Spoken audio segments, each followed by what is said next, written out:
آپ کے اپنے یوٹیوب چینل اسلامک اسمائلز کی طرف سے السلام علیکم ورحمۃ اللہ وبرکاتہ۔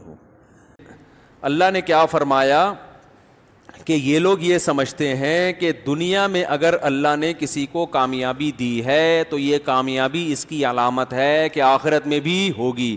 تو میں یہ اس پہ بات کر رہا تھا کہ لوگ یہ کہتے ہیں ہم اتنے پریشان، یہ مسئلہ حل نہیں ہو رہا، اس کا مطلب اللہ ہم سے ناراض ہے۔ اس کا قطعاً یہ مطلب نہیں ہے کہ اللہ آپ سے ناراض ہے۔ سمجھ رہے ہو؟ سورہ قلم کی وہ آیات، ام لکم ایمان علینا بالغۃ الی یوم القیامۃ ان لکم فیہ لما تحکمون سلہم ایہم بذلک زعیم۔ تو بات اس پر چل رہی تھی کہ بہت سے وہ یہ کہا کرتے تھے کہ جیسے دنیا میں اللہ نے ہمیں نوازا ہے آخرت میں بھی اللہ نوازے گا، کیونکہ ہم جو مال و اسباب میں اور خوشیوں میں ہیں، یہ خوشی اس کی علامت ہے کہ اللہ ہم سے خوش ہے، تو ہمیں کچھ بھی نہیں ہونے والا۔ تو یہ چیز انسان کو دھوکے میں ڈال دیتی ہے۔ انسان بعض مرتبہ اپنی موجودہ حالت کو دیکھ کر یہ سمجھتا ہے کہ فیوچر بھی کیا ہوگا، اچھا ہوگا۔ اس چیز نے بہت سے لوگوں کو تباہ کیا ہے۔ تو اللہ کی نظر میں دنیاوی ترقی ہرگز اس کی علامت نہیں ہے کہ اللہ آپ سے خوش ہے۔ اللہ کے ہاں خوشی کا معیار ایک ہی ہے کہ آپ اللہ کے احکام کو پورا کرتے ہیں یا نہیں کرتے۔ خوشی میں پورا کر رہے ہیں تو اللہ خوش ہے، غم میں پورا کر رہے ہیں تو اللہ خوش ہے۔ تو یہ جو کہا کرتے تھے نا ہمیں اللہ نے اتنا کچھ دیا، تو اللہ نے فرمایا کہ یہ استدراج ہے۔ یہ لفظ یاد کر لیں کہ جب کوئی نعمت مل رہی ہو تو بعض دفعہ تو وہ نعمت واقعی نعمت ہوتی ہے اللہ کی طرف سے، بعض دفعہ ڈھیل ہوتی ہے۔ وہ فرعون کو جیسے ڈھیل ملی نا، فرعون کو ڈھیل ملی، بہت، قارون کو ڈھیل ملی، دولت بڑھتی جا رہی تھی۔ وہ اس خوش فہمی میں تھا کہ مجھے عذاب نہیں ہو سکا کیونکہ مجھے تو اتنا کچھ ملتا جا رہا ہے۔ تو بعض دفعہ اللہ نافرمانوں کی نعمتوں میں جو اضافہ کرتے ہیں اس کی وجہ یہ ہوتی ہے کہ اللہ چاہتے ہیں کہ دنیا میں ان کو عیاشی دے دو اور پھر ان کو میں اچھی طرح سے پکڑوں گا۔ جیسے دیکھو پھانسی کا جو مجرم ہوتا ہے نا، جس کو کل لٹکانا ہے، تو اس کا رات کو بڑا پروٹوکول ہوتا ہے، اس کی مرضی کا کھانا کھلایا جائے گا، اس کو اس کے رشتہ داروں سے اس کو ملوایا جائے گا، اس سے اس کی آخری خواہش پوچھی جائے گی۔ اب کسی نے پھانسی کے پھندے پہ لٹکنا ہے، اس سے آخری خواہش پوچھی جا رہی ہے، بھائی بتاؤ۔ وہ کہہ رہا ہے یار میری والدہ امریکہ میں رہتی ہیں، ان کو بلاؤ، میں ان سے ملنا چاہتا ہوں۔ ایک مثال دے رہا ہوں، ٹکٹ کا انتظام کیا جا رہا ہے، بھائی بلاؤ۔ اب یہ خوش ہو جائے کہ یار دیکھو اتنا پروٹوکول تو گورنمنٹ کسی کو بھی نہیں دیتی، میں نے ماموں سے ملنا ہے تو ماموں کو بلایا جا رہا ہے، میں نے کہا بریانی کھانی ہے تو بریانی کا انتظام ہو رہا ہے، میں نے کہا انڈے والا نہیں چلے گا، زنگر برگر چلے گا، آج زنگر برگر کا انتظام کیا جا رہا ہے کہ اس کا مطلب گورنمنٹ مجھ پہ مہربان ہو گئی اور کل میں نے لٹکنا نہیں ہے۔ اور وہ جو مجرم جو پھانسی کا نہیں ہے، وہ تو 5 سال قید با مشقت کا ہے، اسے تو دال چاول کھلائے جا رہے ہیں۔ اس کا مطلب وہ لٹکے گا اور میں چھوٹ جاؤں گا، وہ یہ سمجھ رہا ہے۔ تو اسے کہا جائے گا بھائی وہ چونکہ لٹکنا نہیں ہے نا، اس لیے دال چاول کھلائے جا رہے ہیں، کیونکہ وہ 5 سال بعد چھوٹ کے اپنے گھر جا کے انڈے والا برگر بھی کھائے گا اور زنگر برگر بھی کھائے گا، اور تیری قسمت میں اب یہ چیزیں کبھی بھی نہیں ہیں، لہذا تو بول انڈے والا منگوانا ہے یا زنگر منگوانا ہے، تجھے کھلایا اس لیے جا رہا ہے کہ اب تو نے لٹکنا ہے۔ تو یاد رکھو بعض دفعہ اللہ دنیا میں ترقی دے دیتے ہیں، بعض دفعہ اللہ دنیا میں نوازتے ہیں، خوب عزت ملتی ہے، پیسہ ملتا ہے، شہرت ملتی ہے، صحت ملتی ہے، تو یہ اللہ کی نعمت نہیں ہوتی، یہ ڈھیل ہوتی ہے، جس کو قرآن میں کیا کہا گیا ہے؟ استدراج۔ مشکل لفظ ہے، قرآن کی اصطلاح ہے استدراج، درج سے نکلا ہے، درجہ بدرجہ کسی چیز کو تباہی کی طرف لے کے جانا، ڈھیل دینا اس کو۔ دنیا میں اللہ کسی کو بہت زیادہ نوازیں تو یہ نوازنا اس کی علامت نہیں ہے کہ اللہ آپ سے خوش ہے۔ یہ ڈھیل بھی ہو سکتی ہے کہ تو چونکہ پھانسی کا مجرم ہے، تجھے آخرت میں جہنم کی آگ میں پھینکنا ہے، اڑا لے کچھ دن مزے، سمجھتے ہو؟ اور بعض دفعہ یہ نعمت بھی ہوتی ہے۔ نعمت کب ہوتی ہے وہ میں بھی بتاتا ہوں، پہلے میں پہلے والی کو مثالوں سے سمجھا دوں۔ صحابہ کرام جب ایمان لائے نا تو ان کے معاشی حالات اور کمزور ہو گئے, کاروبار چھن گئے, ہجرت کر کے آئے, گھر بار چھوٹ گیا. جبکہ وہ روم اور فارس جو بڑی بڑی سپر پاور تھی اس وقت, ان کو دیکھتے کہ وہ تو پھل پھول رہے ہیں.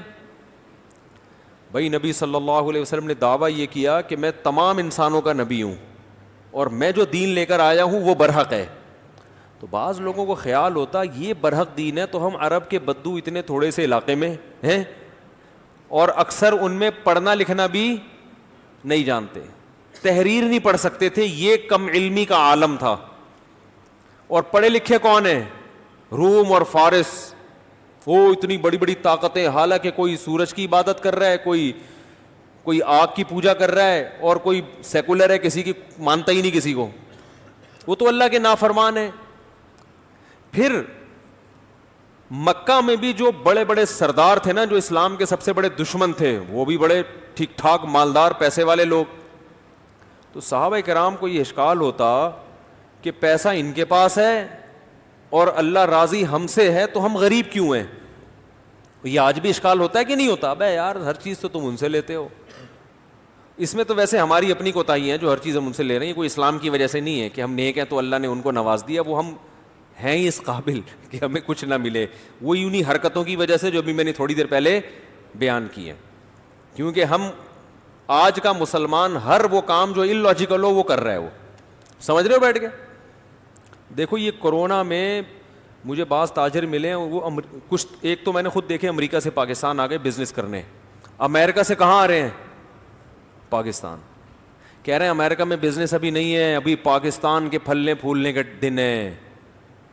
صحیح ہے نا؟ لیکن پاکستانیوں کو یہ بات معلوم نہیں آ رہی. یہ گوروں کو پتہ ہے, گورے آ رہے ہیں, گورے کہہ رہے ہیں ادھر لگاؤ پیسہ, کیونکہ کرونا نے نا دنیا کو بالکل الٹ دیا ہے.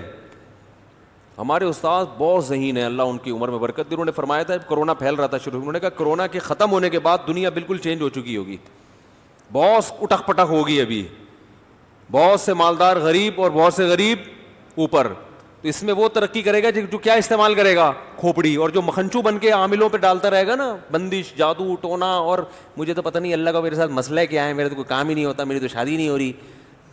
کرونا میں شادیاں بھی ہوں گی کیونکہ موتیں مردوں کی زیادہ ہو رہی ہیں. حقیقت بتا دوں بہت سی عورتیں بیوہ ہو گئی ہیں کرونا میں, رشتے بھی ملیں گے, لیکن یہ بیٹھ کے کیا کر رہا ہے؟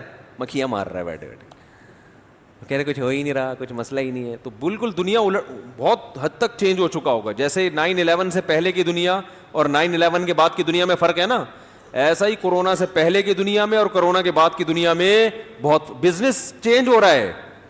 آن لائن چیزیں بکنا شروع ہو گئی ہیں. اب لوگوں نے آلو پیاز ٹماٹر آن لائن بیچنا شروع کر دیے, تو بہت کچھ چینج ہوگا ابھی. تو جو کھوپڑی استعمال کرے گا نا وہ اس چینجنگ سے کیا کرے گا؟ فائدہ اٹھائے گا. کل ایک انگلش لینگویج ٹیچر ملے, میں نے کہا آپ کا تو بزنس کم چل رہا ہوگا. انہوں نے کہا جتنا میں نے لاک ڈاؤن میں کمایا ہے نا اتنا میں نے پہلے کبھی نہیں کمایا تھا. کہنے لاک ڈاؤن میں تو سارے مجھے اسٹوڈنٹ یورپ امریکہ کے مل رہے ہیں. نہیں آ رہی بات؟ جو انگلش جن کو نہیں آتی نا یورپ میں, جو پاکستانی ہے وہاں رہتے ہیں, تو وہ مجھے مل رہے ہیں کیونکہ وہاں کے ادارے کیا ہو گئے؟ بند. تو کہہ رہے ہیں میں نے پہلے کھوپڑی استعمال کی, میں نے کہا ادھر سے ٹیوشن پکڑو. انٹرنیٹ پہ پڑھا کے کیا کہہ رہے ہیں؟ نوٹ چھاپ رہے ہیں معذرت کے ساتھ.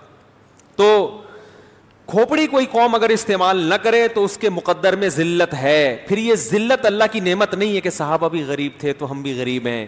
میں بار بار کہتا ہوں ایک غربت اللہ کی طرف سے ہوتی ہے جو صحابہ کو ملی تھی اور وہ دور ہو گئی تھی, اور ایک غربت حماقتوں کی وجہ سے ہوتی ہے جو ہمارے مقدر میں ہے. حماقتوں والی غربت پہ اللہ کا, یہ اللہ کی نعمت بولو نا بھائی نہیں ہے.